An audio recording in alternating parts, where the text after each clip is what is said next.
Muchísimas gracias por acudir a la llamada. La verdad es que para mí, los que me conocéis más de cerca, sabéis que Slow Fashion Spain es un proyecto emprendedor sin más pretensión, o bueno, no sé si sin más pretensión, que despertar, ¿no? Que despertar lo que de alguna manera sé que está en cada uno de vosotros, porque yo sé que lo que yo cuento al final solamente está de alguna manera llamando algo que está en vosotros, porque lo sé cuando hablo cada vez que tenemos una conversación y que me decís, y me doy cuenta de que este movimiento, por llamarlo de alguna manera, solamente está dando respuesta a esas preguntas que os hacéis, ¿no? Como decía Elena, ayer fue el aniversario del derrumbamiento del edificio de Rambla Plaza. Estoy casi prácticamente segura que si estáis aquí hoy, ayer estabais tuiteando, subiendo vuestra foto y preguntando a las marcas quién cose mi ropa.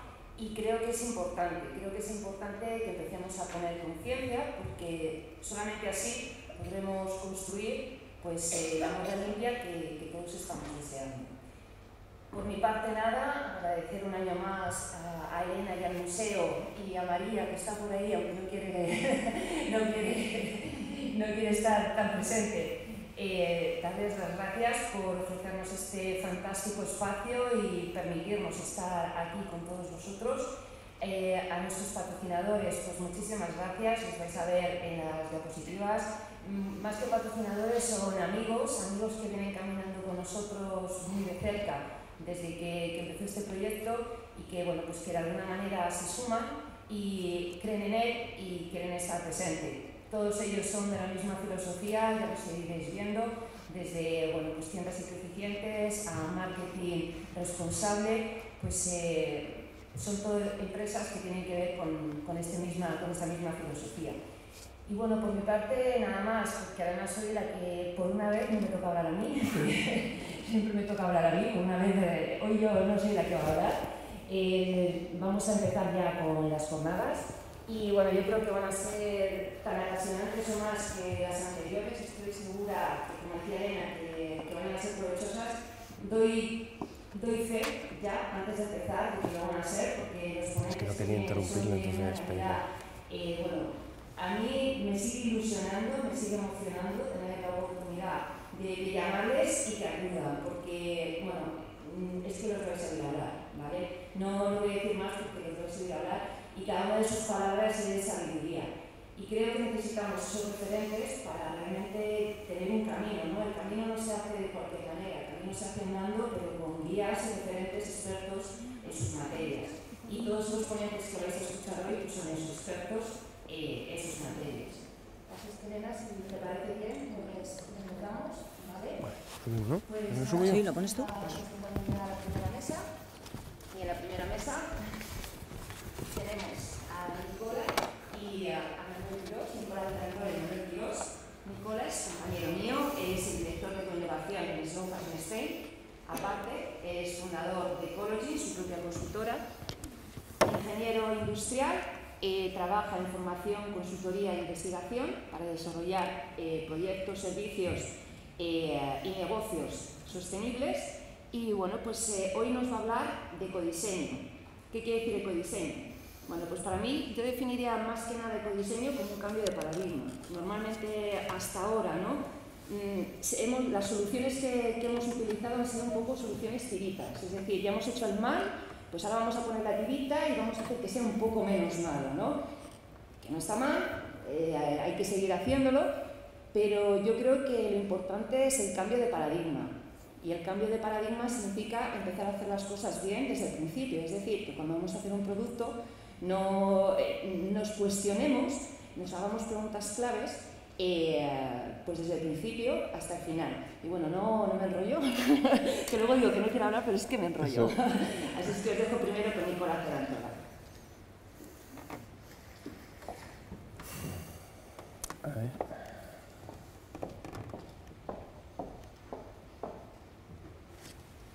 Bueno, hola a todos, ¿me escucháis bien? Bueno, yo me tengo que levantar porque estar sentado es un castigo que no me parece bien.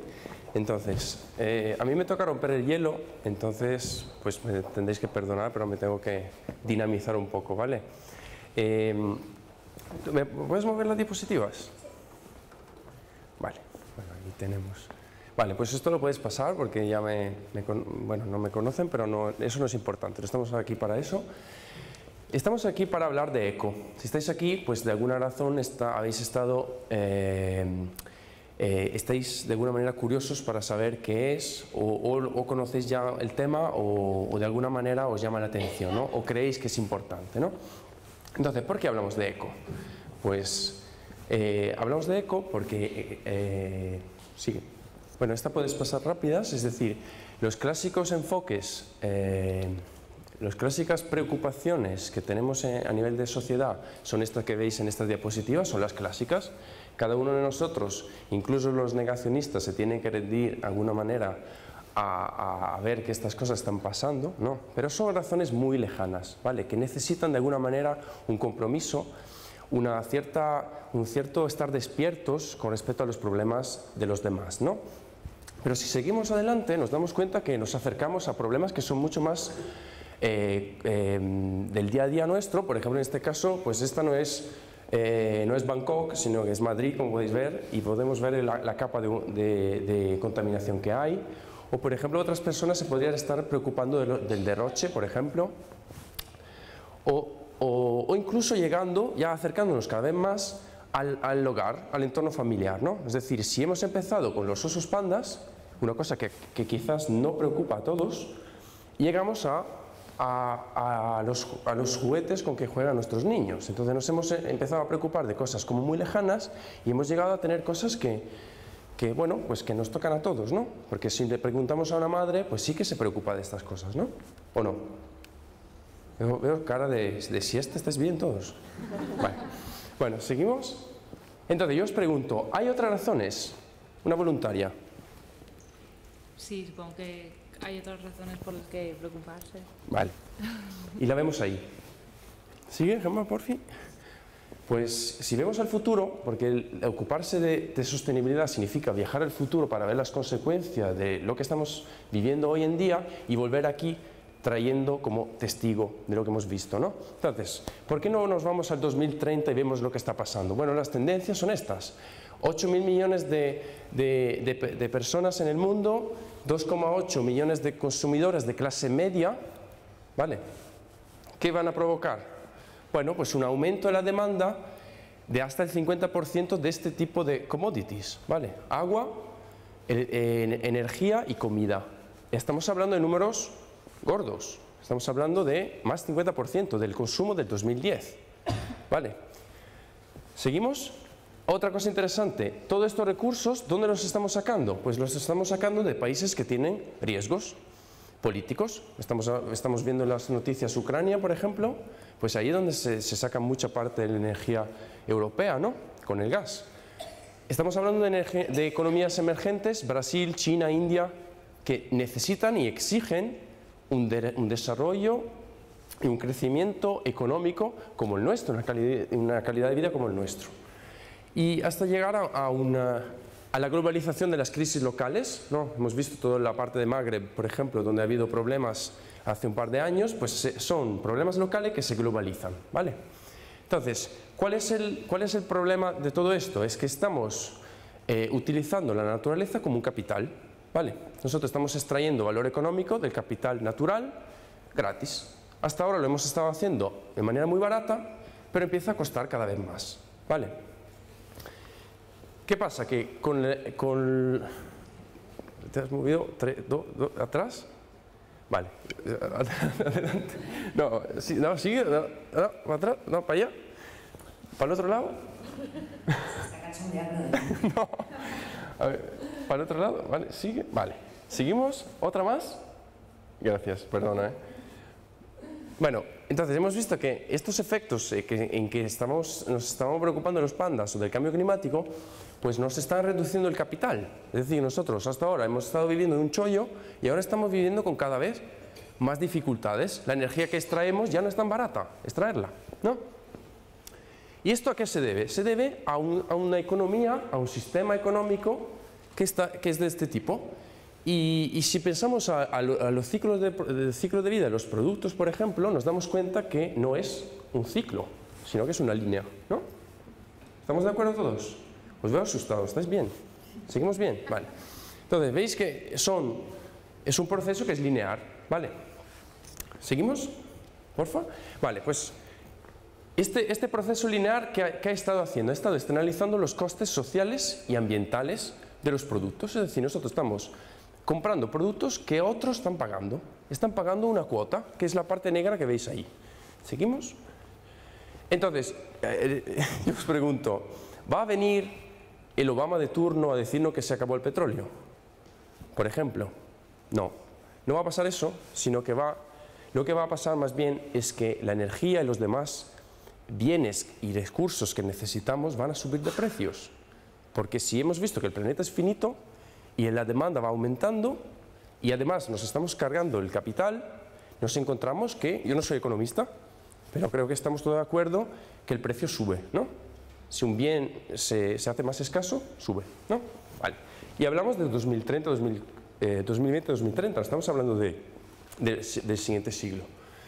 Entonces, ¿cómo reducimos la vulnerabilidad de las empresas y de nuestras vidas? Ecodiseñando. Entonces, seguimos rápido. ¿Qué significa ecodiseñar? Significa incluir criterios de sostenibilidad en el desarrollo y diseño y desarrollo de productos, servicios y modelos de negocio. Si lo metéis en Google, sigue, 2 más, esto es lo que pasa. Lo que podéis encontrar, si googleáis ecodesign, salen estas cosas. Esto es para haceros reír, pero ya veo que estáis dormidos. Seguimos. A ver, la ventaja del ecodiseño es que nos permite ir a tocar una fase en que se genera el 80% de los impactos, es la fase de diseño. Entonces, en la fase de diseño tenemos mucho margen de maniobra para reducir el impacto. ¿Seguimos? Porfa. Un ejemplo real es este de Puma, por ejemplo. Puse uno de moda, pero hay miles de ejemplos de productos que ya nacieron con la idea de tener el menor impacto posible. ¿Vale? Este es un verdadero ejemplo de ecodiseño. ¿Seguimos?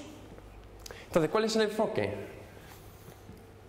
Pues yo diría que primero hay que empezar a dejar el concepto ambientalista, que últimamente está haciendo más daños que bien, en ese sentido me permitiréis, pero ha estado bien para concienciar a las personas, pero tenemos que ir un paso más allá, ¿vale? Tenemos que conciliar y dialogar realidades como la protección del medio ambiente con los negocios, porque si no, no hay soluciones.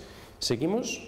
Porque la gente se está cansando de tantas malas noticias, que todo se está yendo al garrete. Entonces necesitamos otras maneras de comunicar estos problemas.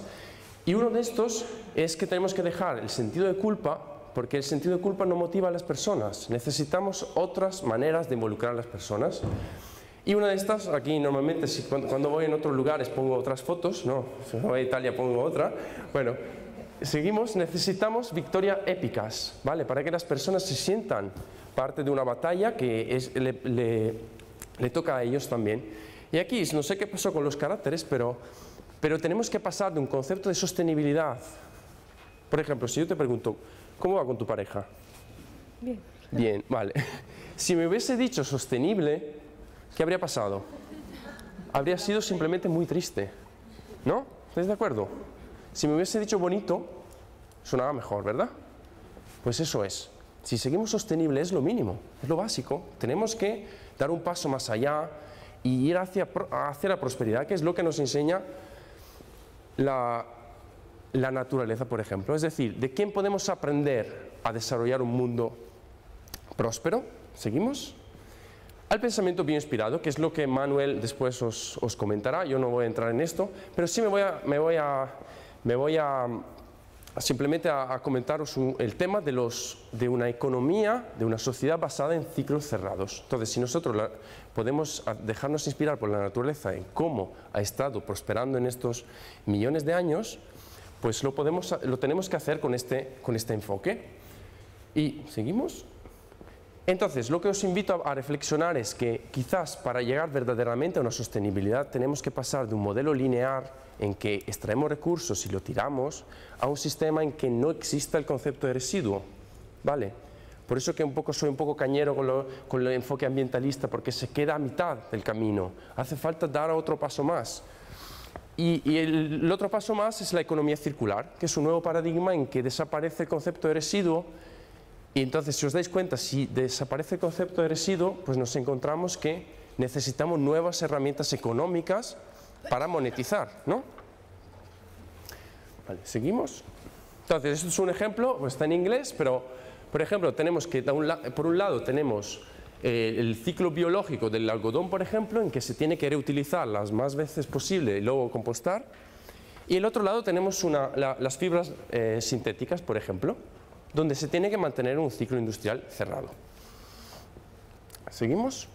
Esto es un ejemplo, por ejemplo, de un producto que sea diseñado para que se mantengan los dos metabolismos separados. Entonces, por un lado tenemos el metabolismo biológico, que es el de la vida, de la naturaleza, y por el otro tenemos los materiales que no son compatibles, como los plásticos, los metales, son materiales que se tienen que mantener en otro ámbito industrial.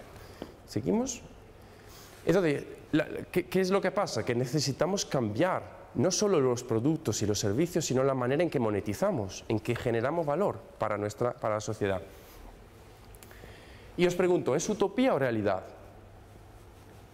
¿Otra voluntaria? No, tú. Yo creo que debe ser una realidad, aunque hay mucha gente que piensa que es utopía, pero... Vale, sí, no, es una realidad, porque si no yo no habría puesto esta pregunta. ¿Seguimos? Y este es uno de los ejemplos, ¿vale?, de empresas que están circularizando su modelo de negocio. Entonces, pasa de vender productos a vender servicios. Por ejemplo, uno de los más interesantes es Aquafil, es una empresa italiana, y ellos lo que hacen, no venden redes de pesca, sino que venden redes de pesca, luego la recogen y la vuelven a producir, cerrando el ciclo completamente. No hay desperdicio, ¿vale? Bueno, hay una parte de desperdicio, pero eso, digamos que se aproxima a un cierre del ciclo completo, ¿vale? Entonces, para terminar, ya me estoy pasando un poco, tenemos que pasar, si queremos llegar verdaderamente a ser sostenibles, que os recuerdo, desde mi punto de vista es lo mínimo, es pasar de un sistema lineal a uno circular. Tenemos que bioinspirarnos para tener mayor resiliencia, ¿vale? Las empresas que no se basan en los principios de la naturaleza, pues son más vulnerables. Una visión holística y atrevida, si queremos generar un verdadero impacto. La cultura y la economía son las patas que todavía no se ha estado trabajando, ¿vale? Se ha estado trabajando mucho en eficiencia, en tecnologías y en muchas más cosas, pero no en la parte cultural, antropológica casi de la naturaleza humana, y la parte económica. Hay que crear mecanismos virtuosos que permitan llegar a modelos verdaderamente sostenibles. Si no, el enfoque ambientalista de entrar con la bandera verde en las empresas no va a funcionar, ¿vale? Y el último, que la belleza, la prosperidad y la creatividad tienen que servir para involucrar a las personas. Y ya termino con una frase que a mí me encanta, de Andrés Gide, que dice que si no tenemos el valor para dejar la costa por un largo periodo de tiempo, no vamos a descubrir nuevas tierras. Entonces, aunque el océano parezca muy largo y muy conflictivo, pues nos tenemos que embarcar y seguir navegando hacia el horizonte. Y gracias.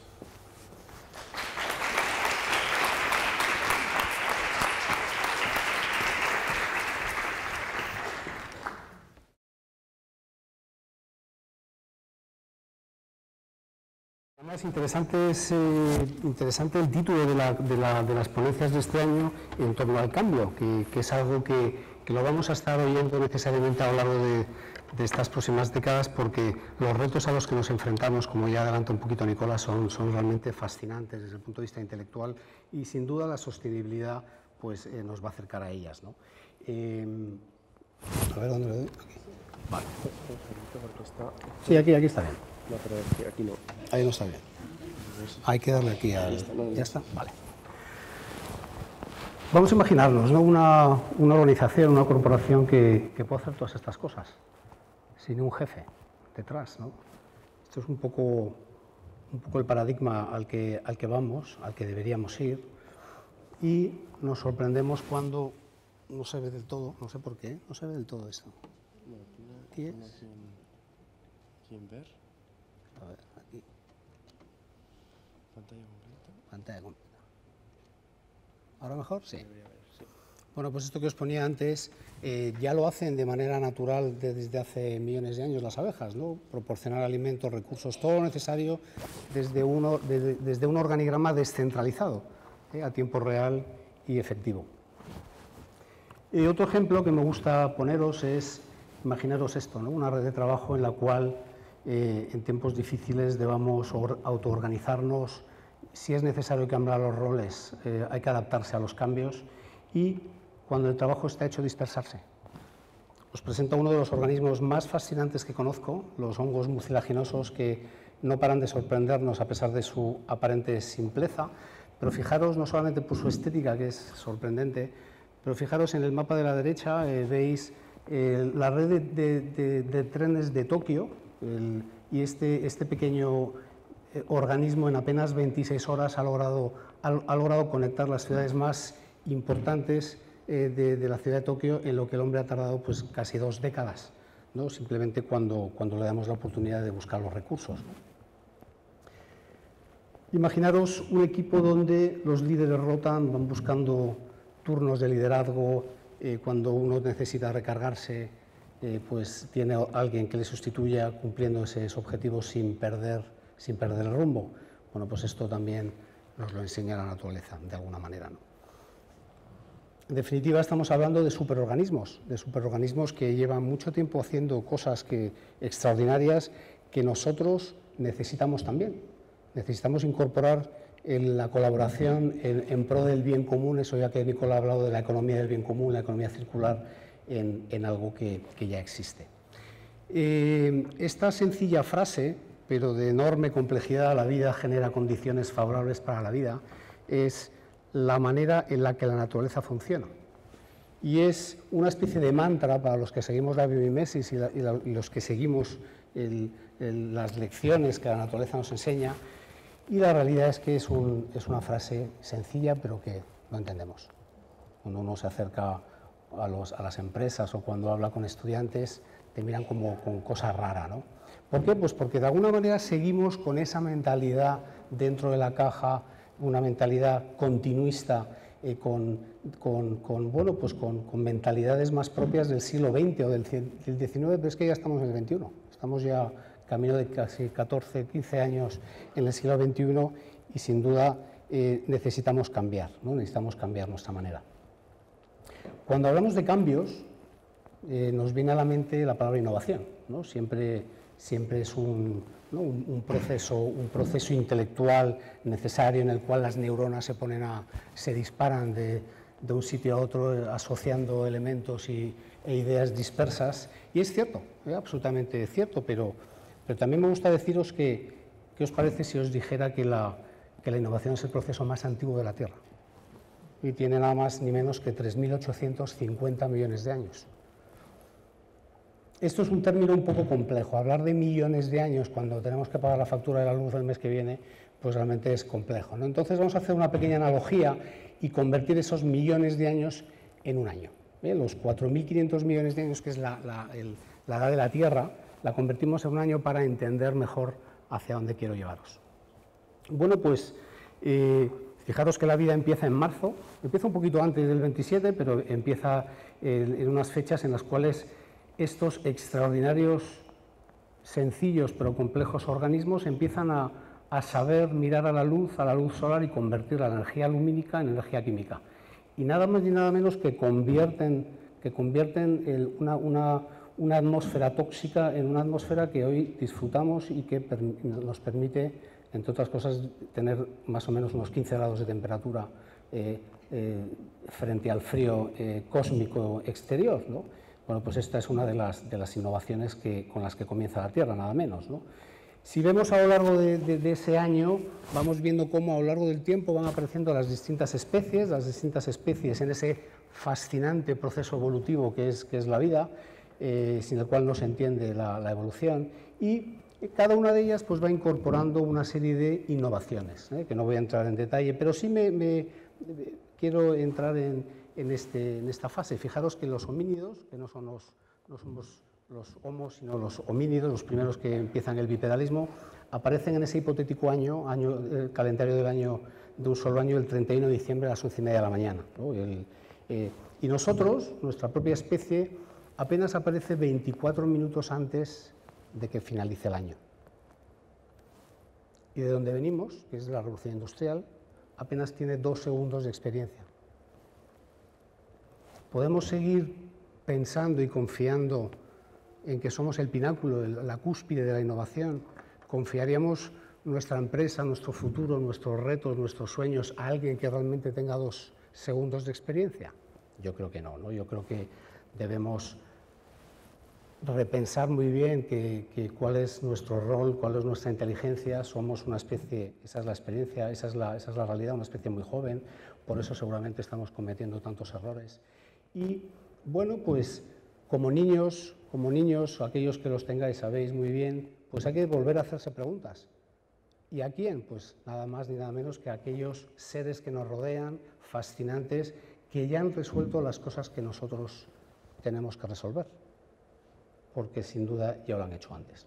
Imaginaros entonces cómo cambiaría nuestros conocimientos, nuestro progreso, si realmente abrazáramos a aquellos seres que llevan miles de millones de años sobreviviendo, que es lo que nosotros tratamos de hacer aquí ahora mismo, sobrevivir ante un ambiente cambiante, como estamos viendo, ¿no? Por lo tanto, esa frase inicial con la que empezaba, ya empezamos, incorporamos otra serie de términos como la tecnología. Ahora vamos a ver cómo la naturaleza es pura tecnología, pero la incorporamos también con la biología, por supuesto, con el diseño, con la naturaleza, con la innovación, sin perder de lado y de vista a la propia vida, ¿no? Bueno, por lo tanto, la biomimesis, que ya estoy empezando a dar algunas pistas, es una disciplina emergente de una antigua práctica. No somos los primeros realmente en fascinarnos por la naturaleza. Fijaros, ya hace 40.000 años ya los primeros homínidos ya pintaban lo que veían fuera, ¿no? Fijaros esos fantásticos dibujos, o Ícaro en la época griega, o el gran biomimetista que sería Leonardo da Vinci si estuviera aquí con nosotros, un adelantado de su época sin duda, ¿no? Y efectivamente en el sector de la moda pues podemos hablar lo mismo, ¿no? Siempre ha acompañado esa fascinación por nuestro entorno natural a lo largo de la historia. Y seguimos de una manera quizá muy literal como sigue ocurriendo ahora mismo, ¿no? Veo portadas de noticias en Google de pasarela de biomimesis y veo estas cosas, ¿no? Y esto está bien, es un acercamiento muy bonito, muy fascinante, pero esto es meramente biomórfico. La naturaleza yo creo que se merece algo más, ¿no? O incluso algunas aproximaciones muy simpáticas, como esta diseñadora, creo que es canadiense, fascinante también. Fijaros qué suela se inventa. Cuando uno va al parking y ve esa suela de oso, yo no sé si querría volver a coger el coche, ¿no? Bueno, pues esto es simpático, insisto, pero esto no podemos llamarlo biomimesis, lo llamamos más bien biomórfico, ¿no? Que es simpático.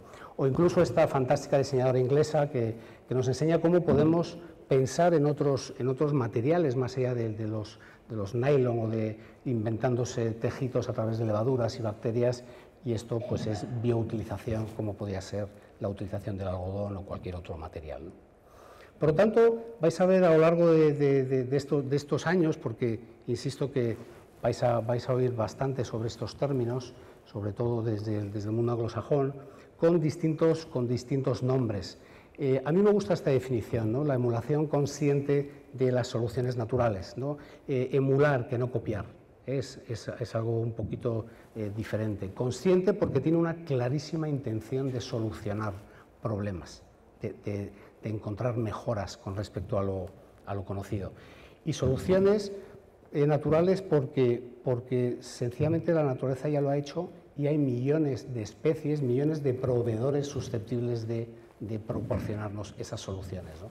Pero claro, esto una vez más, cuando nos acercamos a las empresas y le hablamos de estas cosas, vuelven a poner esta cara de extrañeza que tenemos que empezar a comentarle un poco más en detalle, porque no olvidemos que no somos los primeros en necesitar tener energía en nuestras casas, calentarlas, tenerlas aisladas, procesar la celulosa, capturar CO2, etcétera, etcétera. La naturaleza ya lo ha hecho.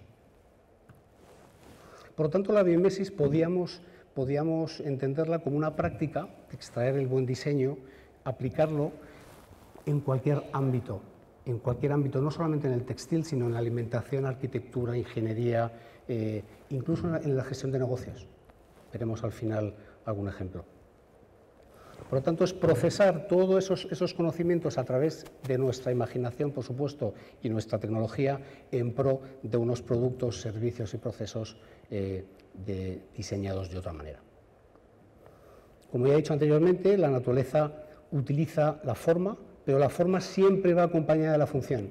Nada de la naturaleza es superfluo, todo tiene una función, el problema es que no lo conocemos. También procesos y de una manera más compleja a nivel sistémico, que es otra palabra también que nos vamos a hartar de oír en los próximos años.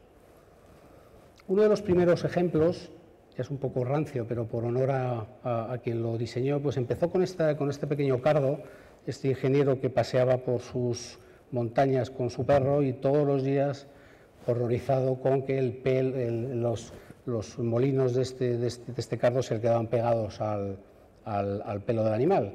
Y bueno, pues más allá de quitar el pelo del perro, pues le dio una vuelta al asunto y diseñó el velcro. El velcro, que es una de las patentes que más dinero ha dado en la historia del diseño industrial y, como bien sabéis, está ubicuo en montones de materiales, incluso en la carrera aeroespacial, que ha facilitado el que un astronauta quiera rascarse la mano y no tenga ningún problema.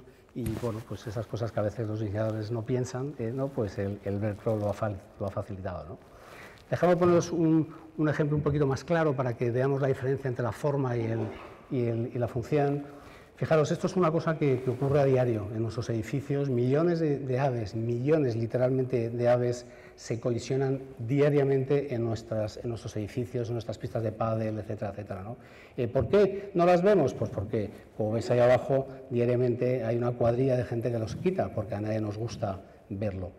La sencilla razón es esta, ¿no? Porque las aves, esto es lo que ven, por lo tanto, no tienen por qué diferenciarlo de un verdadero bosque, ¿no? ¿Cuál es la realidad que tenemos? Bueno, cuando vemos un ave volando en un bosque, nos damos cuenta de que una estructura tan frágil como una telaraña no colisiona con ella. ¿Cómo es posible, no? Bueno, pues analizando un poquito vemos que las aves tienen una visión un poquito más poderosa que la nuestra y tienen el espectro del ultravioleta. Por lo tanto, esto es lo que realmente ven cuando vuelan por la noche. Bueno, pues analizado esto que os cuento en 2 segundos, son varios años de investigación, esta empresa alemana ha dado con unas soluciones diseñar un cristal que incorpora luz ultravioleta que nosotros no vemos, pero las aves sí, con lo cual, problema solucionado. Pues no se trata de poner telarañas en las ventanas para que las aves no se colisionen, eso sería quizá una visión un poquito más antigua, sino que esto es lo que la naturaleza nos puede llegar a enseñar.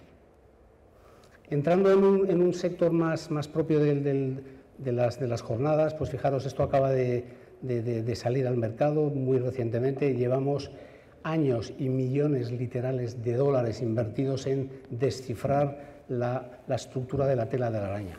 Es una estructura que milímetro a milímetro, gramo a gramo, es 5 veces más resistente que el acero y 20 veces más elástica que el propio nylon.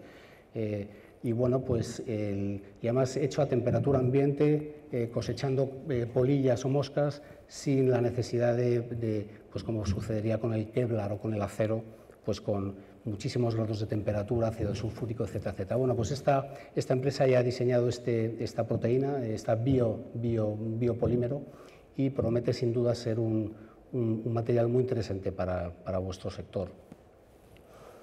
¿Qué nos pueden enseñar las maravillosas mariposas del tema del color? ¿Por qué hablo del color? Porque, como bien sabéis, hace unos días una alumna de las clases que imparto me decía, horrorizada, ¿no? El color de la moda de la temporada viene determinada por el color del agua de los ríos de China. Esa es nuestra realidad ahora mismo. Los tintes están causando un daño sistémico en nuestras aguas y sabemos que el agua es vida. Bueno, pues haciendo un análisis profundo de las alas de las mariposas, cuando vamos haciendo un zoom, que es lo que voy a hacer aquí rápidamente, pues lo que vemos al final es una matriz incolora. Incolora es la imagen vuestra de la izquierda, y que en función de la luz va generando color. Por lo tanto, la naturaleza crea color sin necesidad de tintes. Esa es otra fascinante. Esta empresa Aparentemente me ha costado encontrar más información, pero ellos aseguran que están ya fabricando bajo estos estándares de tecnología, ¿no? De tecnología natural, ¿no? Imaginaros, hemos empezado a estudiar las mariposas más allá de lo que es el coleccionismo. Imaginaros lo que pueden enseñarnos las más de 17.000 especies que hay por ahí volando, ¿no? Sería algo fascinante, ¿no? ¿Qué nos enseñan las hojas sobre la autolimpieza? Entendamos por la autolimpieza como uno de los problemas que también Nicola ha mencionado con respecto al agua, ¿no? Bueno, las hojas no se pueden permitir el estar sucias. Una de sus principales funciones, que es la fotosíntesis, dejaría de ser efectiva. Por lo tanto, diseñan estructuras superhidrofóbicas, que básicamente es esto, a un nivel nanométrico, pequeñas burbujas que literalmente el agua no toca la superficie. De esa manera es eficiente. Esto lo sabemos desde los años 70 y ahora ya por fin empiezan a aparecer algunos productos, ¿no? Dejadme enseñaros este, que es uno de los más potentes. Fijaros aquí el efecto Lotus, porque una de las hojas más potentes en ese sentido es la hoja del Lotus, ¿no? Y ves aquí un poco la repelencia de ese material, ¿no? Esta es otra empresa muy interesante que en acabados textiles no está operativa aquí en España, es norteamericana y que está sin duda dando un antes y un después en los acabados, en esos acabados finales, con montones de aspectos interesantes, sobre todo en aspectos de los fluorocarbonos tan peligrosos y por fin ya empezando a trabajar, a procesar a temperaturas bajas, que es otro de los problemas de cara a la posible reciclabilidad que hablaba Nicola, ¿no? A altas temperaturas es más complejo el reciclarlo, digamos que los átomos son más difíciles de desunir, ¿no? Otro pequeño ejemplo, este fascinante esponja marina que vive a unos cuantos cientos de profundidad, ha sido estudiada por muchísimos aspectos, pero nos viene aquí al caso la Venus conocida por lo que se llama un tejido, un material jerarquizado, que se llama, que es otro término que vamos a oír bastante en torno al diseño. ¿Por qué? Porque es un material, el sílice, enormemente frágil, pero por la manera en la que se dispone, en esa jerarquía de estructura, le hace un material enormemente resistente, a pesar de ser, insisto, un animal frágil. Bueno, pues esto ha inspirado los futuros trajes aeroespaciales, con lo que llaman la tela triaxial, porque precisamente le confiere una gran resistencia en ambientes extremos, como puede ser el que menciono, ¿no? O también en los sectores médicos, con unas aplicaciones realmente fascinantes, ¿no? desde el punto de vista quirúrgico. Otro maestro de la naturaleza que nos enseña, fijaros, siempre hemos visto estas salamanquesas o los gecos, ¿no? en nuestras casas de verano, ¿no?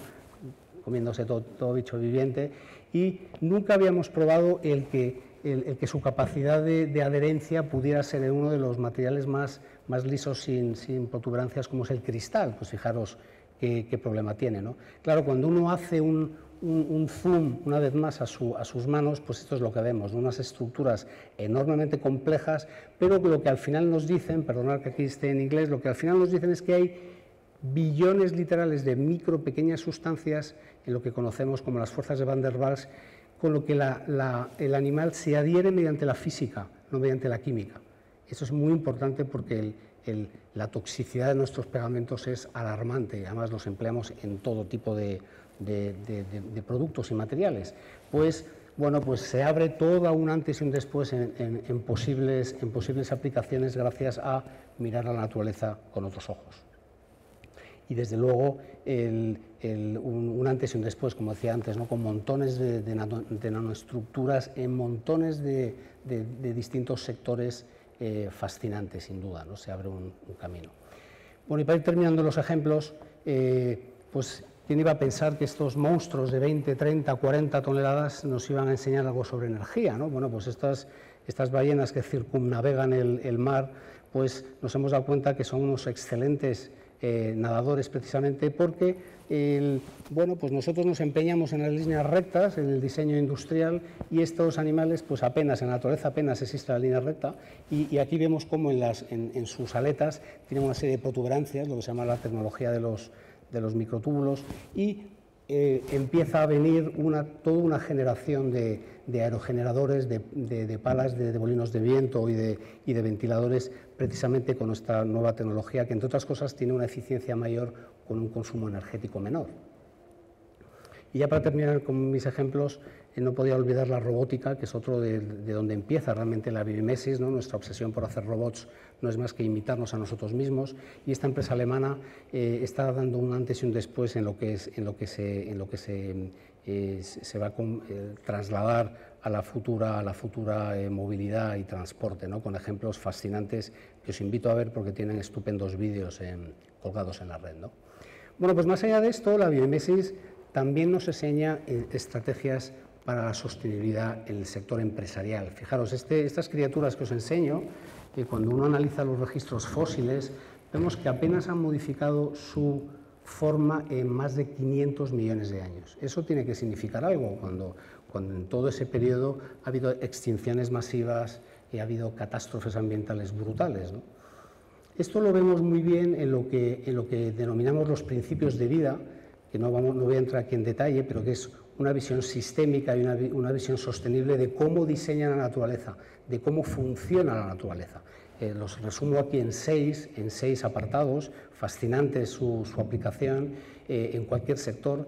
Y bueno, pues por ejemplo podemos ver, si consideramos el contexto, algo fundamental en la naturaleza, ¿no? Un pingüino no tendría sentido fuera de los polos, ¿no? Un pingüino en el desierto pues no tiene ningún sentido, ¿no? Bueno, pues fijaros en el modelo de la izquierda, es la estructura típica jerárquica, ¿no? El jefe que manda, los siguientes que siguen mandando, ¿no? Algo más propio, insisto, de otras épocas, quizá militares, aún vigentes todavía, pero el modelo de organización empresarial está variando. Fijaros, ese es un modelo real de una empresa norteamericana que parece un ecosistema, ¿no? Con distintas especies cooperando, coordinando y digamos, entrando en relación con unos con otros, ¿no? A tiempo real, además, ¿no? Algo realmente que tenemos que tener en cuenta con las nuevas tecnologías también, ¿no? O fijaros también cómo crecen las empresas, están empezando a ver cómo crecen, cómo poder crecer, cómo poder desarrollarse sin que eso sea un problema, ¿no? El crecimiento no es un problema en la naturaleza. Crece en redes, fijaros las redes que tapizan los micelios de todos los bosques, y esa es una manera orgánica de crecimiento que también se está empezando a aplicar, ¿no? Y también buscando conexiones antes imprevistas. ¿Quién iba a pensar que Inditex iba a colaborar con Greenpeace, el enemigo a batir, ¿no? Bueno, pues eso es una de las cosas que también nos enseña la naturaleza, ¿no?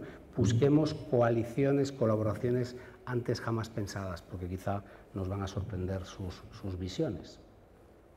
Y por supuesto no puedo olvidar la competitividad, ese término maldito que se sigue enseñando en las escuelas de negocio, cuando la naturaleza lo que nos enseña es justo lo contrario, trabajar las relaciones cooperativas. Como ya está haciendo Nike, por ejemplo, en esta aplicación, pues nos está compartiendo parte de sus conocimientos abiertos a todo el mundo, y en otras múltiples colaboraciones con otros antiguos competidores, ¿no? O esta empresa fantástica, ya mencionado Nicola, que acaba de ser contratada por Walmart, uno de los monstruos de la producción y consumo, porque sin duda quiere aprender. De hecho, tú eres un experto en sostenibilidad, ven aquí conmigo que quiero aprender y quiero ganar dinero respetando el medio ambiente y a las personas. Pero sin duda esta es una de las que ha hecho un antes y un después. Hace 3 años Puma mandó a McKinsey, a una de las grandes consultoras, a Pricewaterhouse, los costes ambientales de sus procesos de fabricación. Y los resultados fueron espeluznantes, ¿no? Realmente ellos estimaron en más de 190 millones los gastos, los costes que nadie paga de sus impactos, y si la empresa tuviera que pagarlo, pues realmente supondría más de un 70% de sus beneficios. Claro, ese es el problema que tenemos ahora mismo, ¿no? ¿Quién paga? ¿Quién paga los problemas sociales, ambientales y de contaminación? Pues la realidad es que nadie lo hace. E incorpora por primera vez el triple balance a tiempo real, balance económico, social y, por supuesto, ambiental. Incorporando, fijaros, esos ciclos que ya Nicola adelantaba, esos ciclos circulares en vez de lineales, separando el ciclo biológico del técnico y mirando a la naturaleza, porque efectivamente esto es lo que hace la naturaleza, ¿no? Eso es realmente nada. En la naturaleza no existe la basura, no existe ese término porque sencillamente es demasiado costoso, ¿no? O esta pequeña empresa también que está diseñando unos tejidos muy interesantes biodegradables a tiempo real, ¿no? Porque la biodegradabilidad es un término muy bonito, pero la realidad es que tarda demasiado hoy día, ¿no? en biodegradarse. Bueno, todos estos ejemplos, más allá de lo fascinante, quiero dar un pequeño jarro de agua fría, porque siempre hablamos con algunas excepciones desde un punto de vista metafórico. Metafórico porque la realidad es que la tecnología, las empresas, los materiales hoy día están muy lejos de ser sostenibles, a pesar de que estemos en ese proceso. La naturaleza nos lleva, evidentemente, muchos cientos de millones de años en esa fabricación, pero es un comienzo interesante que empecemos a mirar las cosas de otra manera, ¿no? ¿Y por qué ahora? Bueno, pues porque estamos acabando con una era. Estamos dejando la era industrial para empezar en la era ecosistémica, sistémica, ecológica, lo que queráis. ¿Por qué? Porque tenemos problemas globales enormes, de enorme calado, que van a afectar directamente a la realidad empresarial, a la realidad social, a la realidad económica, y son problemas, muchos de ellos sistémicos, se están dando en todos los lugares del planeta, que nos están conduciendo precisamente a que esta manera de vivir no la vamos a poder compartir con los que vienen detrás.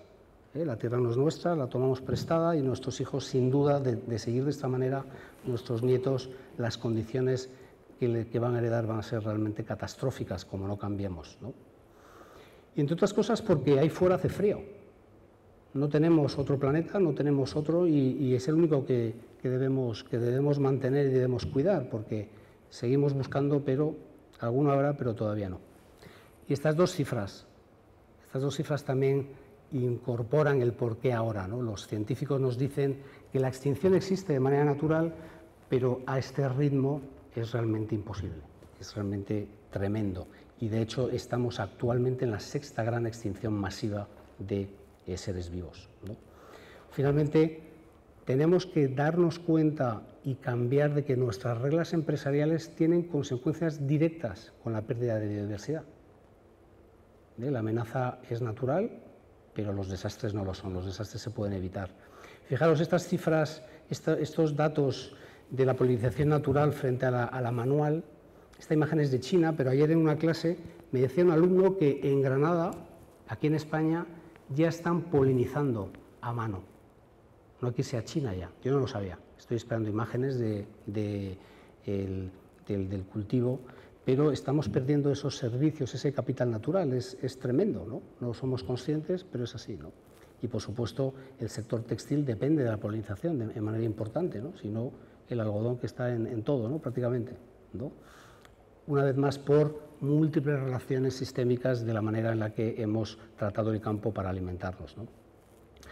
Y ya incluso en periódicos y revistas económicas ya nos lo dicen de una manera casi descarada, ¿no? Que las consecuencias, pero seguimos sin darnos cuenta o sin querer ver en esa mentalidad que seguimos teniendo dentro de la caja, ¿no? De que es un tema que nos afecta a todos, ¿no? No tenemos que ver la naturaleza como algo fuera de nosotros, ¿no? Y sin duda, sin planeta no hay negocio que lo sostenga, ¿no? Por lo tanto, espero que esta frase extraña con la que empezaba esta charla, la vida genera condiciones favorables para la vida, ahora ya no sea motivo de sorpresa extraña, sino sea más bien de maravillarnos y de aplaudirla, ¿no? De alguna manera, ¿no? Y ya quería acabar con una imagen que he recogido hace escasos meses, algo fascinante. Fijaros, el hombre siempre ha pensado que había inventado los engranajes, era una estructura de ingeniería propia del hombre, ¿no? El mecanismo de anticitera, que se le otorga a los griegos hace 2000 años como el primer ordenador que era capaz de predecir los eclipses. Bueno, pues hace apenas unos años hemos descubierto la existencia de un engranaje biológico, en este pequeño insecto, odiado porque es un hemíptero que causa ciertas plagas, pero si el hombre lo hubiera mirado antes, quizá pues hubiéramos por cierto lo hizo hace más de 500 millones de años también, ¿no? Es fascinante ver cómo la naturaleza y la mentalidad humana convergen hacia la misma solución. Ese es un poco el ejemplo de esta fantástica foto, ¿no? Y es algo que me gusta enseñar cuando acabo las charlas. Nada más, muy bien.